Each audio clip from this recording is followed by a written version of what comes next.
들어오셨으니까 또 시작하겠습니다. 오늘 원장님이 저기 협회 회의를 가셔가지고 또 제가 강의할 겁니다. 오늘 이제 10월 27일이잖아요. 말일 다 됐으니까 요 맘때부터 해서 다음 주 한 11월 초순까지 뭐 하셔야 되는지 말씀을 드릴 거예요. 근데 이제 계속 지금까지 말씀드린 부분도 또 말씀드릴 거고 뭐 새로운 것도 말씀드릴 거고 그럴 건데 이 시기에는 뭐 봄철처럼 계속 뭐 소비를 계속 넣어주고 벌을 매주 보고 이렇게 일이 많지가 않아요. 그래서 내용이 조금씩 겹치고 또 막 뭐 10월 달에 하는 일, 11월 달에 하는 일 구분이 그렇게 크게 있는 편은 아니니까 그렇게 알고 들어주시면 되겠습니다. 저희 교재는 246페이지에 적어놨는데 요 설명을 일단 말로 들으면은 좀 복잡할 건데 말로 설명을 해드릴게요. 나가서 보여드릴 거니까. 합봉은 어떤 군세의 봉군이라도 할 수가 있어요. 근데 1상 2군을 왜 합봉만큼 활용을 안 하느냐? 1상 2군은 최소 2, 3매는 돼야 됩니다. 최소 2매는 꽉 차야 돼요. 2매는 꽉 차야지 1상 2군을 유지하는 보람이 있지 벌이 1매 정도밖에 안 된다. 그러면 1상 2군 해도 별 의미가 없습니다. 그래서 1상 2군 할 때는 너무 욕심 부리지 마시고 최소 2매 봉군, 2매인데 어중뛰게 1매 반 이런 거 절대 안 돼요. 2매 꽉 차야 돼요. 2매 꽉 찬 봉군을 2개 준비해 주세요. 여기서 포인트가 이 2, 3매 봉군 2개예요. 자, 벌통이 이렇게 있으면은 1상 2군을 하고 싶어요. 1상 2군을 자주 못하는 이유가 여기에 있습니다. 얘는 5매, 얘는 2매라고 쳐볼게요. 얘네 둘을 1상 2군으로 합쳐주잖아요.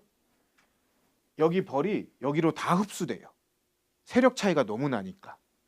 세력 차이가 너무 나니까 여기 벌로 다 흡수가 돼버려요. 그래서 1상 2군 유지가 안 돼요. 얘네는 외역봉이 다 사라져서 1상 2군 유지가 안 돼요.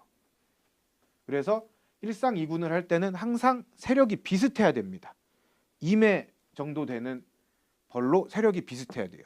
만약에 3매벌을 저기 1상 2군 하고 싶다. 그러면 다른 통도 3매벌이어야 돼요. 항상 비슷한 세력을 유지시켜 줘야 돼요. 왜 그러냐면은 이 외역봉이 나갔다 들어오잖아요. 이 과정에서 약한 데 있는 봉군이 강한 데 있는 외역봉을 보고 딸려 들어가요. 같은 통을 쓰니까. 같은 통을 쓰니까 얘가 여기서 나왔으면 여기로 들어가야 되는데 이렇게 나왔다가 이러면서 일로 들어가 버려요. 그래서 여기 막 약한 봉군에 있는 외역봉이 강한 데로 흡수가 돼 버리기 때문에 항상 2군 할 때는 이렇게 세력이 비슷한 놈들을 골라 주셔야 돼요. 2매 정도 되는 거. 그 다음에 이제 벌통을 나란히 배열해 줍니다. 이 세력이 비슷한 게 항상 옆에 있진 않잖아요. 뭐 하나는 여기 있는데 하나는 저쪽 한 10통 건너서 있다. 그럼 쟤를 요 옆으로 가지고 와 주셔야 돼요. 가지고 와야 됩니다. 자리를 옮겨 주시고 이렇게 배열해 준 다음에 이제부터 소비를 새로 배열해 줘야 돼요. 한 통은 왼쪽에 붙게, 한 통은 오른쪽에 붙게. 요거 이제 아까 말씀드린 대로 1상 2군이라는 거 설명을 해드릴 건데 1상 2군은 합봉처럼 필수 기술은 아니에요.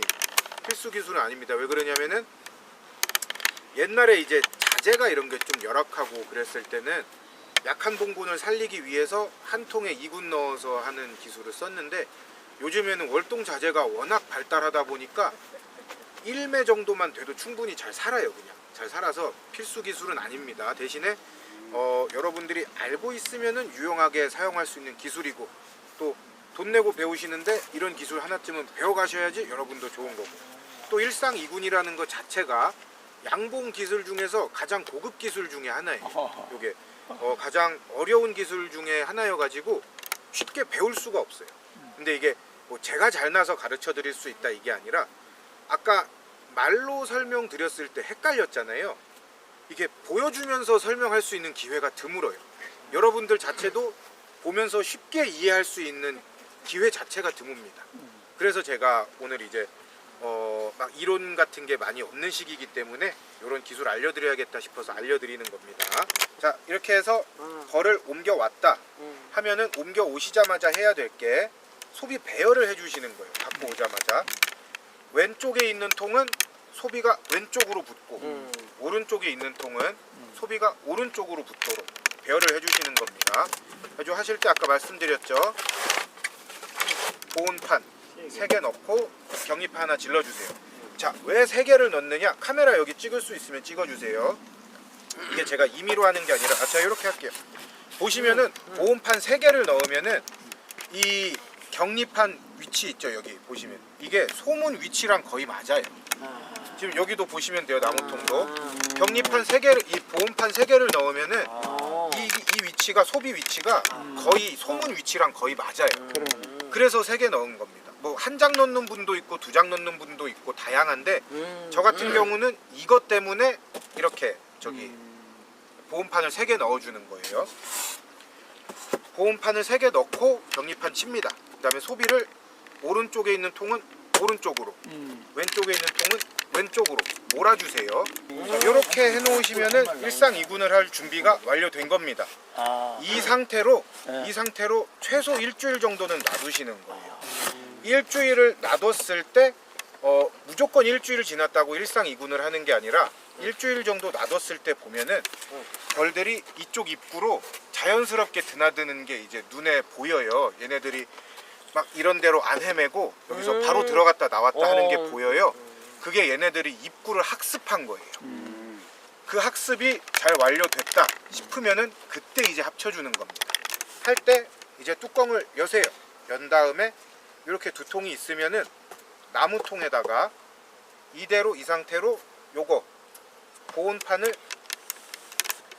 이렇게 질러주시는 겁니다. 딱 가운데에다 질러주시고 얘는 그대로 놔두는 거예요.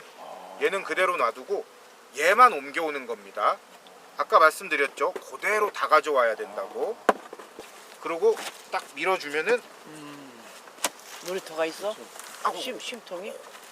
좀 있구나. 있네. 딱 맞죠? 이렇게 하면 딱 맞죠? 지금 빡빡 눌러줘도 거의 요 정도밖에 안 남죠?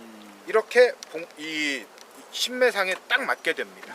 그래서 제가 일부러 여기 3장을 채워 넣는 거예요. 문도 그렇고 이 공간도 그렇고. 자, 일상이군을 하는 목적이 벌이 약하기 때문에 해주는 건데 요렇게 해가지고 놔두면은 공간이 지금 요거밖에 안 남았잖아요. 얘네가 가지고 있는 온기가 이 가운데로 전달이 돼요. 그러면서 서로 따뜻하게 해주는 효과가 있어요. 해볼만 하네. 서로 따뜻하게 해주는 효과가 있습니다. 이렇게 하면은 소비 옮기는 게 끝난 거예요. 일상이군은 옮기는 게 어려운 게 아니라 아까 말씀드린 학습시키는 게 어려워요. 그래서 학습할 때 충분히 시간을 두라고 말씀드리는 거예요.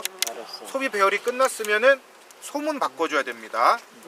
저 같은 경우는 요게 이제 이렇게 짧은 소문 나오는 게 있어요. 요거를 쓰는데 이게 없다 싶으시면은 그 말씀 드리려고요. 이게 없다 싶으시면은 이 기존 소문 있죠. 이걸 잘라주세요. 잘라서 쓰시면 됩니다. 근데 저는 요게 집에 남는 게 있기 때문에 그냥 이걸 쓰는 거예요. 몇 센치 고민할 필요도 없이 하나 넣으면 딱 맞아. 딱 맞아? 이렇게 딱 4, 5cm네. 3, 4, 4, 5. 카메라로 소문 좀 잡아주세요. 이렇게 딱 됩니다. 이렇게 돼요. 짧은 거 넣으면은. 만약 여러분들이 더 소문을 더 좁게 하고 싶다 그러면은 이제 요걸 잘라서 쓰시면 되는 거예요. 그런 식으로 활용하시는 거예요. 여기까지 했으면은 중요한 게 하나 더 남았어요. 여기 이제 나무잖아요. 압정이나 호치키스 같은 걸로 못 다니게? 대포를 이렇게 덮은 다음에 그렇지. 여기를 박아주시는 거예요. 그렇지. 벌 못 넘어가게. 위로 못 넘어가게. 위로 못 넘어가게 박아주시는 겁니다. 그렇게 하면 완성이에요. 그렇게 하면은 겨울에 이 보온판을 사이에 두고 자기들끼리 서로 열을 전달해줘서 이 생존도 더 잘하고 이제 봄이 됐을 때는 따뜻하니까 산란도 더 잘할 거예요.